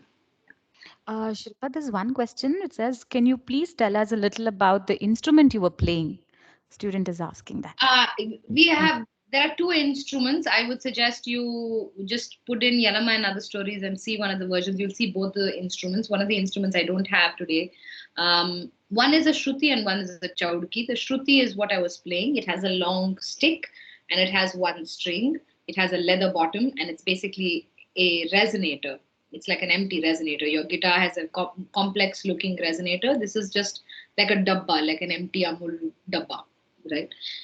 That's made out of wood, my Shruti. So the pair instrument to that is called chaudki. So both these instruments are Devadasi instruments from this region. So you will find them in Maharashtra, Andhra Pradesh, Telangana, and of course Karnataka. So 4 states. And these are played also as busking instruments. They are also untouchable instruments. People don't touch them unless, well, they're also of the same community. They're used for begging. So you'll usually, if you find this instrument on the street, and if you find the artists who play these, you will see them also with money in it. So it's used like a little bag. There's a whole story within Renuka's tale as to how these instruments are created. They are created by the body. They're created by using the body of a king, Kartiviraja, who Renuka brings back to life as instruments, not as a human being. So he's a dead man. His wives are like, his wife and children, I think, are like, please bring us back our father. And she's like, you don't need him. I will create these two instruments and you can be my dasis. And if you miss him, they're instruments in your hand, so you can play him, she says. So for me, these are instruments that I've continued to use in songs which are also beyond Renuka Yalama's songs, because it's a symbol of feminist ideology for me. It's about, you don't need a man, you need sisterhood, you need to be in pairs, you need to be able to have sur or tal, and you're alone no more. And it came at a time probably where there were invasions, there was some sort of conflict, some sort of civil war that was happening. So a lot of this violence now has turned into this creation of this instrument. So that is a little bit about the instrument. You can read a lot more on our website, urbanfolkproject.com, .org, O-R-G. Thank you. There's one more question. It says, I was wondering, this is Professor Ankuna who says, I was wondering if you can talk to us a little bit more about voices with respect to geography. You said this beautiful thing about the voice of the hills and the voice of the plateaus are different. Why is that? I'm fully fascinated. I would suggest you watch this film. One of my friends made this film, he and his wife, Ishwar and Anushka. The name of the film is Koki Palo, Up, Down, and Sideways in English. This film is about the agrarian lives of this one village in the northeast, a small village. And it's just songs when they sow, when they reap. You can hear the way the patterns of the song. There'll be one person going, aha, aha, aha, and then two others will be saying na na na na na na na na na na na na na na na na na na aha na na na na na na na na. So they will match. It's like a tapestry of different sounds. And if you hear that kind of resonance, aha, aha, it's backward resonance. It's not forward resonance. Aha, aha, aha, aha, aha, forward, aha, backward. Can you hear it? Say yes. No? Yes? Kind of. Someone But say yes. yeah, Kind of. yeah. Yeah. Um, we have different resonators in our head and in our chest, and we use them or don't use them depending on where we are. When you sing backward resonance, it makes more sense rather than singing into the soil, especially when you're working into the hills. So it resonates backwards into the hills. This is a far traveling forward voice. This is a flatland voice, like how my grandmother or people around North Karnataka speak. So if you look at these two voices itself, you can tell what is a backward. You use more backward resonance for hill voices. I mean, in hilly voices, like oh bele na na na na na oh be. Even Mangalore voices, even in the paddy fields, places where there are hills, right? The resonance is slightly different, and depending on how nasal it is, it's usually the altitude that will vary from where they come from. So someone, you might hear someone really nasal and you're like, oh, she sounds so nasal. But I find nasal voices really interesting because if you hear her aunt, her mother, someone from that region, and then you'll be like, wow, I can hear the hills in her place, in her voice. Like it feels like you found a connection to where that voice story begins. Like each voice has its own story as to why it's a certain way. If you're coming from a household where there was a lot of noise, then you generally have a louder volume. If you were the only child and you didn't have anyone to make noise with, then you generally have a smaller volume meter. Like you probably can't project as much, but your body is entirely equipped for any kind of sound. And if you train to do, if you want to do a certain thing, like I want to pitch correct myself, or I want larger volume, I want to use more of my diaphragm, I want to sing more in my head, all of these things, if you wish for it, there are ways to change the way your voice works for you, because none of us have just one voice. I'm sure if you observe, the next time your spouse or your partner or your boyfriend or your girlfriend calls you, notice how your voice is different compared to when you're speaking to your mother. ಏನ್ mummy, ಹಾ mummy ಸಾಕಾಗಿದೆ mummy, ನಾ ಆಮೇಲೆ phone ಮಾಡ್ತೀನಿ mummy. Yeah. And this is your spouse from 10 years. Ah, honey. Yeah, okay, cool, I will see you. This is probably a boyfriend from half an hour. Hi. Of course. No, of course not. Okay, we'll meet. None of us have just one voice, right? It is impossible. You have one voice for your mom, one for your teacher, one. So it's just about understanding how that can be transferred to your singing and your speaking and your acting. And there's so much work that you can do with your voice. So I hope you all will do a session with me soon. Very soon. We're looking forward to it. Also, theater studies paper ಇದೆ ಶಿಲ್ಪ. I think we're just waiting for offline sessions to begin, and maybe ಕೊಡ್ರಿ ಬರ್ತೀನಿ.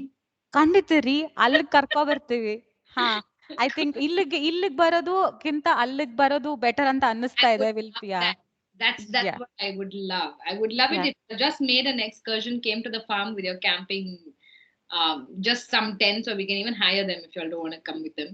And we just do a camp out. In January or February sometime, we thought we'll do one of these Yalamasi rituals where we pray to the land basically and sing all night and do picnic, which is sounds like a plan already. So yeah, let me know if you guys have the time you all to come. Yes, we will get back to you. And there are comments since you asked me only questions. You are able to access the chat box, Yeah, right? I will read it. Yeah, I please. can save it, right? So we Yes, don't yes, have to. yes. Yeah. Oh, Please do. love to you, love. Yeah, a lot of loves coming from them. Yes. Oh, thank you. Oh, lovely. Okay, I will read all this love at my own pace Yeah, yeah. slowly. Um, Uh, So thank you so much, Shilpa, for taking your time off and meeting us. This is just like a warm-up session. We have many more to come, and we'll get back to you.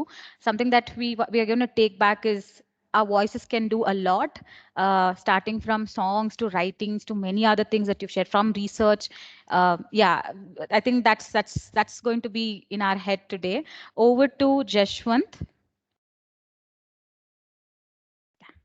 Uh, Hope you can hear me. Just wanted to say thank you so much for today, ma'am. We had to watch a video of yours, your performance at the Bangalore Literature Festival for one of Vijay Shantivan's classes, actually. And since then, the class overall, my class, second MA, has been enamored with your work.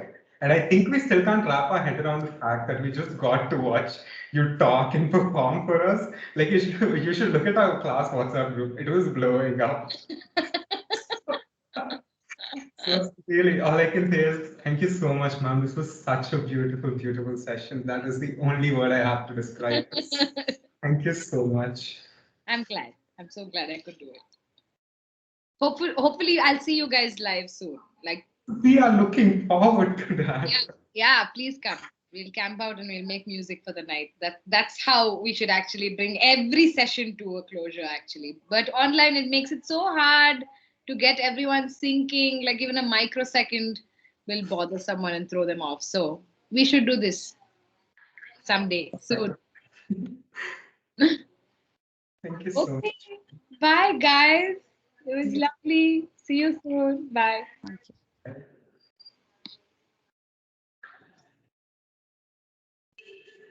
I think Dr. Arul is here. Yeah, so now I'd like to call upon Dr. Arun Mani to give us the closing remarks on the colloquium. Yeah. Thank you, Jaswant or Prashant, Yes, or sir. We can hear. whatever other name they've coined for you. It's going to be very hard to come in and give closing remarks after the 2 hours of inspiration that we've been watching and listening to. But I've been issued threats of dire violence if I don't get here and make closing remarks, apparently. So I will. Thank you, Ms. Shilpa Musbi, for a wonderful session. I don't know what kind of name to give it because it was so many things all together. Thank you, Vijay Shanti, for coordinating this session and making it happen, and Thank you, for sir. uh, making this conversation such a lively and interesting one. Thank you, sir. Thanks also go out to Professor Vijeta for running the colloquium over the last, I've lost track of how many days. I think it's 9 days now. 9, I think, yes. Thanks to Professor Drishti, who has been, was exiled herself from the department so as to be able to organize the OBS for all these days, and has thus been missing out on department staples such as tea and uh, trans fat laden snacks. Uh, Thanks to the MA team that put in good work on designing posters, making spelling mistakes, getting yelled at, and then correcting them. Thank you for sticking to the job despite the many disincentives, and for getting it right eventually. I'm told that there is a bunch of MA students who have been content to be spectators. Your turn is coming, buddy. We are waiting for you. Don't worry. Right. I'd also like to thank Principal Father Victor Lobo for his unstinted support for this idea when I spoke to him about it. He's busy with the national education policy and its aftermath, and that's why he couldn't be with us for the inauguration or for the closing today. But he has promised to watch the videos as and when we send him the links. Since I have to make closing remarks, that plural, I don't feel like I've exhausted that plural properly. So bear with me while I try to find properly plural things to say. The reason we called this colloquium together was because we've been running a paper that looks at Dalit writing for the last 2 years.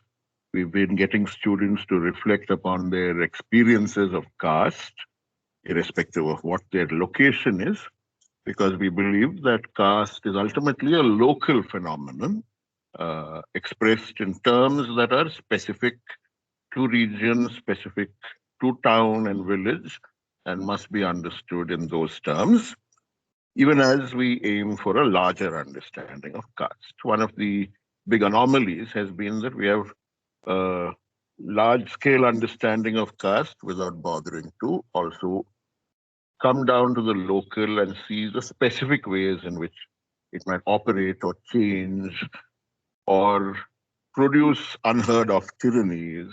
Right? We know that only when we complete that journey from idea to lived existence.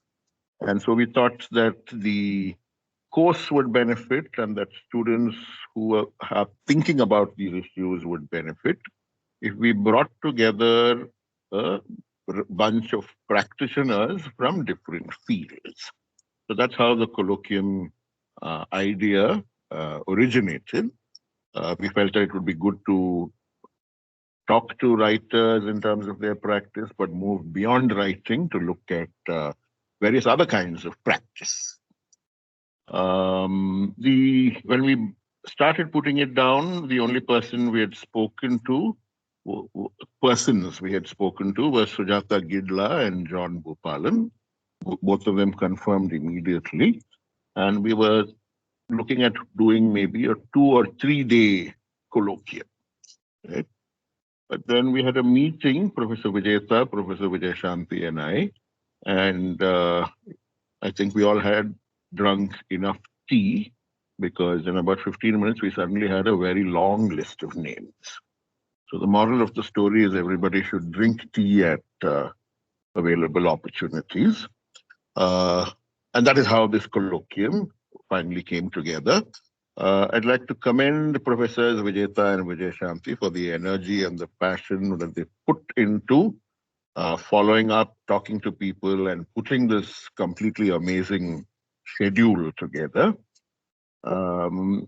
It happens to be my sad lot that I had like a brilliant run at this colloquium. I caught little bits of many performances because I had to go and sit in boring meetings. And by the time I could make my escape, it was usually halfway through or sometimes. I think with the Jai Singh Nageshwaran one, I managed to catch all of it because it happened on a holiday and there were no meetings that day. So that's how it turned out for me, but luckily there are recordings to fill me in on the bits that I missed. But great job, all of you who worked on this colloquium. We named this colloquium after Mr. J.C. Anthony for a reason. I'd heard about J.C. Anthony from common friends, and at some point the book was launched in St. Joseph's College by Father Ambrose Pinto. It must have been one of the many launches that happened for the book. And a friend had caught the launch and had the book. I remember reading the first chapter with great interest, and then the book disappeared.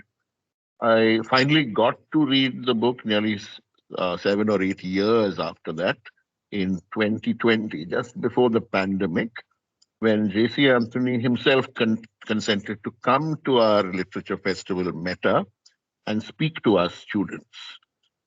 It was an extremely transformative sort of occasion, a very, I've never been to anything like it, right? Here was this 92-year-old man who stood up and insisted on standing and speaking to his audience, and who spoke for the 30 minutes that he spoke with commitment, with passion about the kinds of battles he had fought, the sort of belief in himself he was able to construct out of these battles, and the idea of self-respect that he had to offer to young people. We've heard of self-respect from many quarters. Joan Didion has written about it. A little before Joan Didion, there was a bearded gentleman named Periyar who spoke of Suyamaryade, right, which is the Tamil equivalent, I suppose, of self-respect. Right? But on that day, I felt that I had met a living embodiment of the idea of self-respect.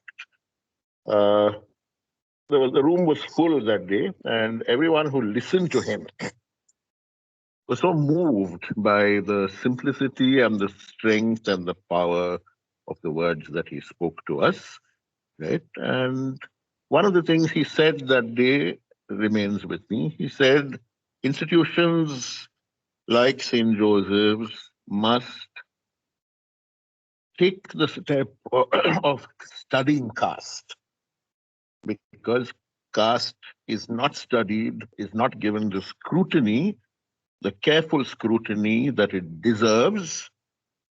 The idea of transforming our society into an egalitarian one, into a just one, will never actually be more than fantasy unless we are able to study caste critically and understand it, right?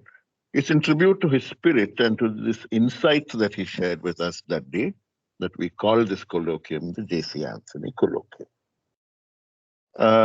I'd like to also connect the title of the colloquium to what J.C. Anthony said to us that day, right? We are calling this the J.C. Anthony Colloquium on Dalit aesthetics. We live in a country where the government will happily put a portrait of B.R. Ambedkar on its public advertising, but also issue circulars quietly to its bureaucrats telling them to avoid the use of the word Dalit in official communication. So what we have is a political order that is adept at paying lip service and visible sympathy and visible respect to the heroes of the struggle for Dalit self-determination, while doing their damnedest in invisible ways to undo that revolution, to undo that contribution. Right?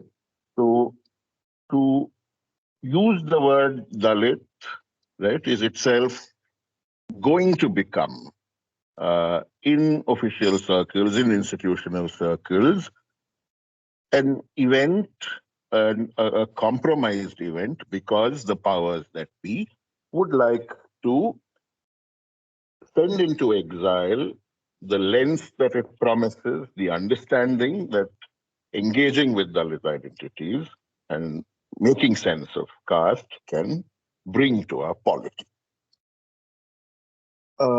Just a few weeks ago, we heard that the Minister of Education here has politely expressed the hope that universities and colleges pursuing the forced to pursue the NEP syllabus will avoid controversial topics, right? So it's this culture of damning by naming without naming, this culture of repressive tolerance, right? Where you say X is a great man or Y is a great man, but do your best to make sure that nobody knows what X did, right? It's this culture that we hope we can fight by bringing attention and awareness to the consequences of the work that somebody like Baba Sahib did. In talking of Dalit aesthetics, we are also looking at one heroic effort that each of the people we have called to this colloquium has contributed to in some way or the other. When the experiences of a large group of people have been written off, whitewashed, made invisible, caused to disappear by the actions of power, the question that arises is how do you reclaim that history, right? It's not an easy question to answer. You can reclaim history if it's written somewhere. You can reclaim history if it survives in the form of artifacts and relics, right? It's a much harder job to find and restore to its rightful place a history that has managed to survive in snatches of song, in ways of speaking, in memory, in extremely intangible things like that. Some UN body has a long list of things known as precious, intangible human heritage, right? When it comes to the experiences of Dalit people, I think the idea of intangible heritage is written into their daily lives, into the things they do for survival. And each of our speakers has managed to capture for us one aspect of this intangible heritage, this history that is speaking itself, even as we continue unaware of how this alternative history exists and survives in our midst. I hope we've all been able to learn something. I hope we've all been able to uh, take the transformation that this understanding can cause. I'll stop here with one repeated word of gratitude to all the people who came here and spent time with us. Right? We were looking at half an hour and 40-minute slots, but they generously extended their time and took our questions and spoke tirelessly and performed tirelessly. We are grateful for this generosity of spirit. And when we hold it next year, we have something to look forward to, a big bright spot in our academic year. Thank you very much. Thank you so much, sir. Now I'd like to ask Vijay Shanti ma'am to say a few words. Yeah, thank you, Jaswant. Thank you, Arul sir.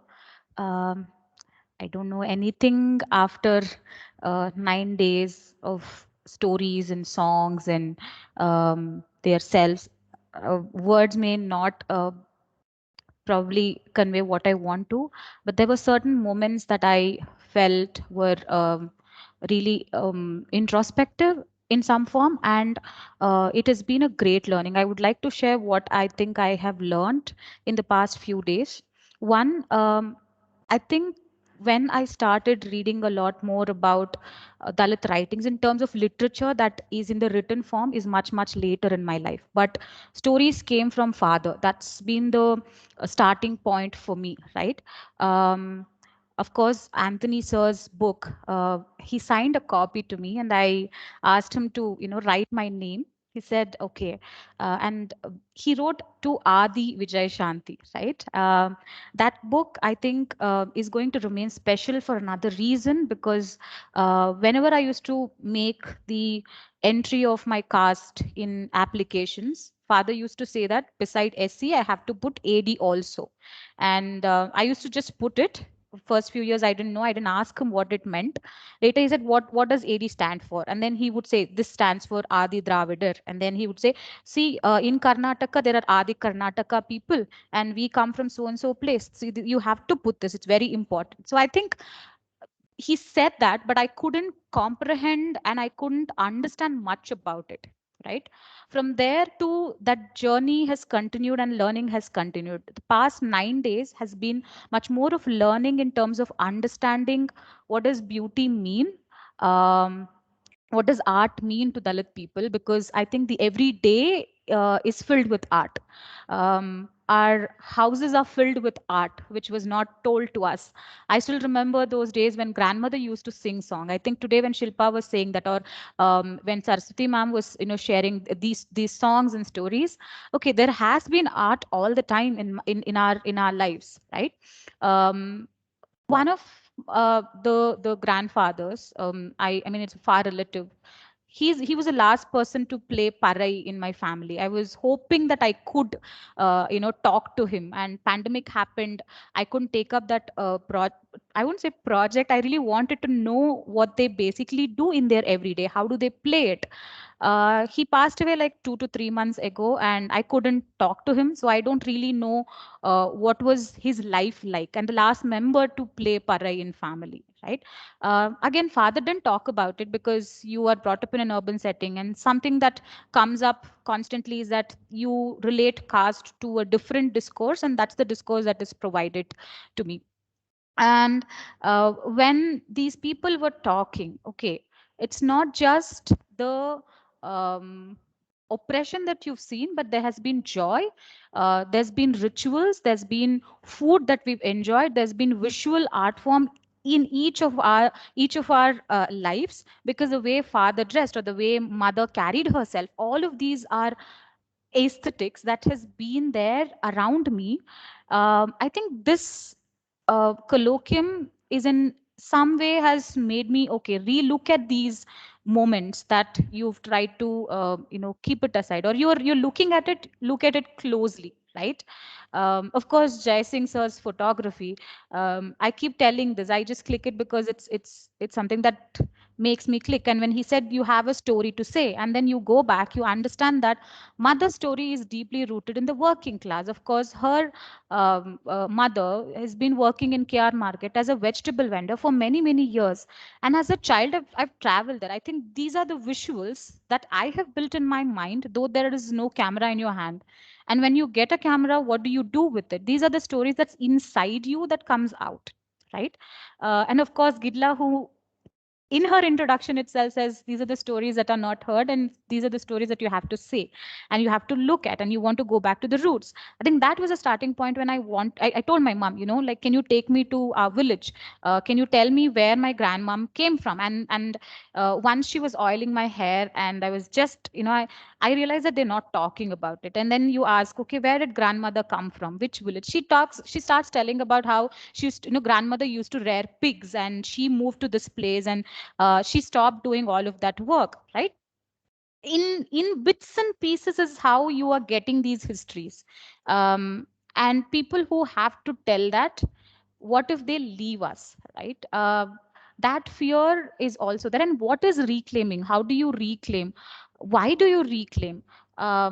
These have been the questions in the past few years, and I'm leaving this session this evening also with these questions, n- not to just say that let these questions be there, but I want to take it inside my body, like all these writers and artists who connected mind and the body together. The working class body of mine is going to connect to the working class mind body again. I think that's something that's how I want to look at it. So I know I'm going all around the place. If you're able to make any sense of it, it's fine. I'll think about it and maybe share in some other occasion, probably in our classes. Yeah. Thank you.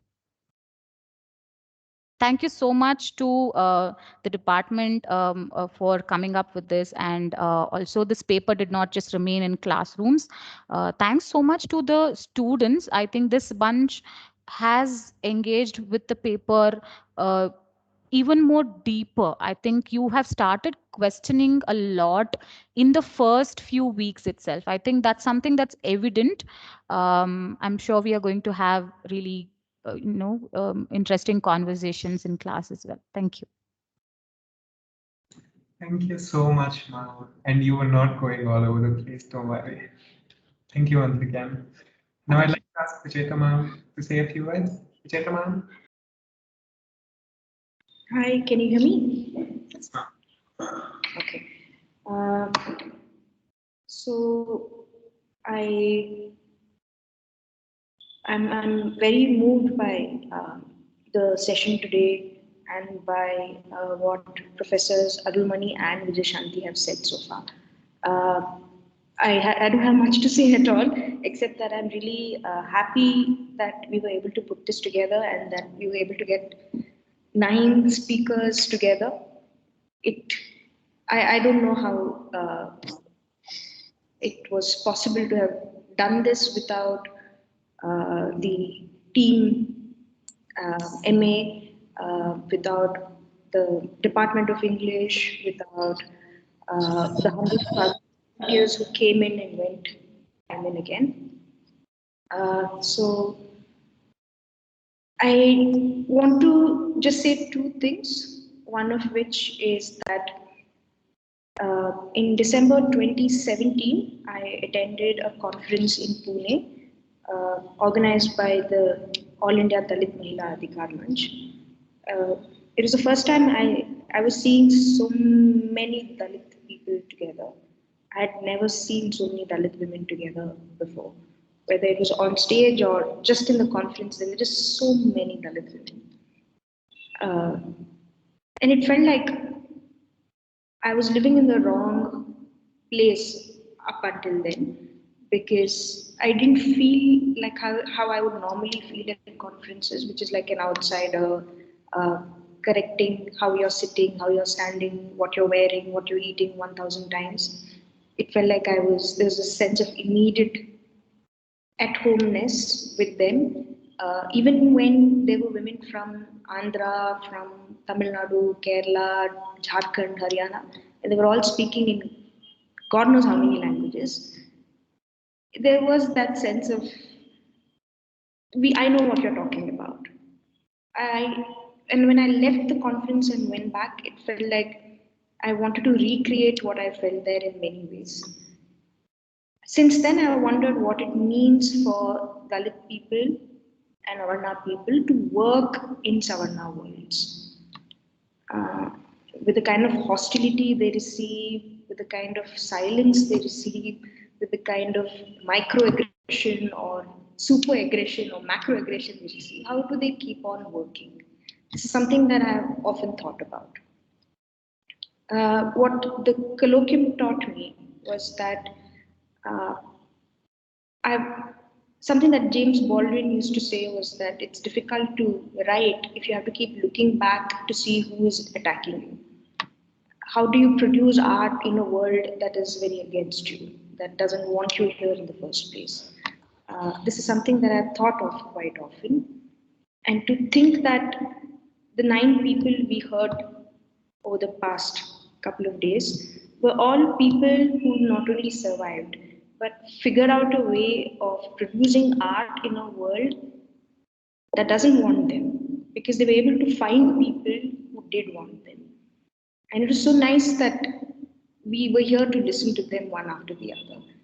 Uh, I was very moved by what the colloquium did to the 2 or 3 people who reached out and said that these things happened to me. Whether it was Professor Anquina who messaged at 3 in the morning to say that something someone said that day has remained with her and she can't keep it inside her.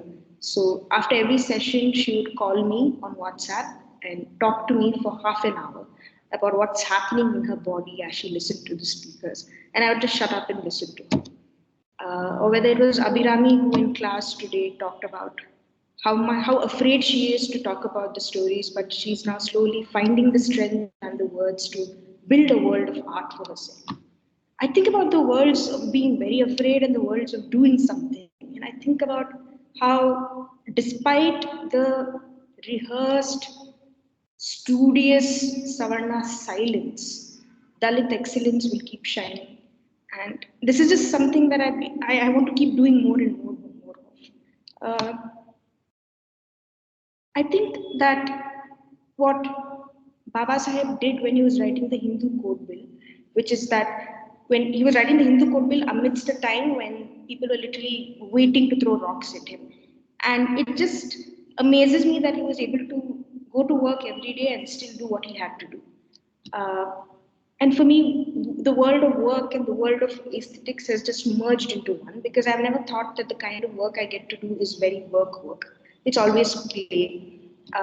And the colloquium was born out of that moment of play. And I think uh, I we as a department are very thankful for Arulso for having created a space where Avarna and Dalit people can thrive, which is so difficult these days, as we all know, and to have pushed us in the direction where we can imagine art and work and sort of figure out ourselves as artists.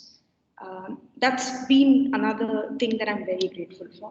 I'm also very grateful for Professor Vijay Shanti for having produced magic after magic after magic in each of her sessions, whether the shine in her eyes, which engaged the speaker, and Professor Anquina, who pretty much ran all the sessions based on her own energy. I don't know where she was bringing it from.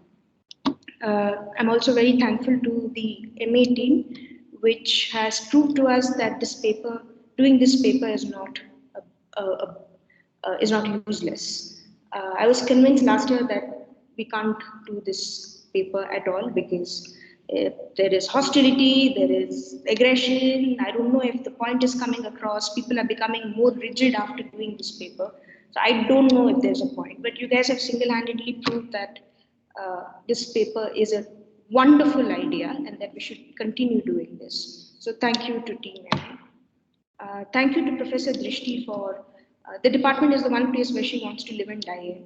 and for her to have remained at home all day to sit and do this live stream during power cuts, during electricity breaking down, rain, and all of that is a tremendous feat.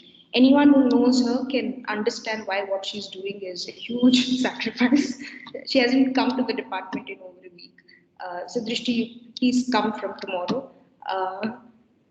Thank you to I don't want to keep thanking everyone now. I've thanked everyone, I think. So have a great day. I want to continue doing the colloquium every year. Like, I don't know where this department gets the energy from to do these things. Meta, metonym, colloquium, this, that. But I just want to do everything now. And I'm very charged. So thank you to all the organizers. Jazz, thank you for emceeing your session today. Or Prashant, whatever your name is. You can come back now. Thank you.